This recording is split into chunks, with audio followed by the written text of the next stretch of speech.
بلوچستان کے ضلع نصیر آباد سے ہمارے نمائندہ ریاض احمد ماندائی کی رپورٹ کے مطابق پاکستان مسلم لیگ نون کے ڈویژنل صدر محمد حسن گولا، ضلع نصیر آباد کے صدر خان جان بنگلزئی، خلیل احمد بنگلزئی اور محمد شریف لہڑی نے Benazir Bhutto district press club Nasirabad registered ڈیرہ مراد جمالی میں پریس کانفرنس میں کہا کہ نصیر آباد انتظامیہ سیاسی بنیادوں پر مسلم لیگ نون کے رہنماؤں کے خلاف کارروائی کر رہی ہے۔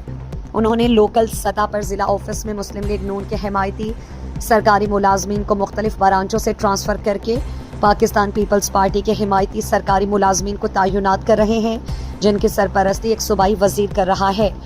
ہم وزیر اعلیٰ بلوچستان، گورنر بلوچستان اور چیف سیکرٹری بلوچستان سے مطالبہ کرتے ہیں کہ ڈپٹی کمشنر نصیر آباد سمیت دیگر یک طرفہ افسران کو فوری طور پر ٹرانسفر کیا جائے اور تمام NGOs اور لوکل کمیٹی کے ممبران میں مختلف سیاسی پارٹیوں کو برابری کی بنیاد پر حصہ دیا جائے۔ تمام سیاسی پارٹیوں کے حمایتی افراد کا سیاسی ٹرانسفر نہیں کیا جائے اور ہم مسلم لیگ نون کے پلیٹ فارم سے مطالبہ کرتے ہیں کہ ہمارے مطالبات کو تسلیم کیا جائے۔ بصورت دیگر 18 نومبر 2024 کو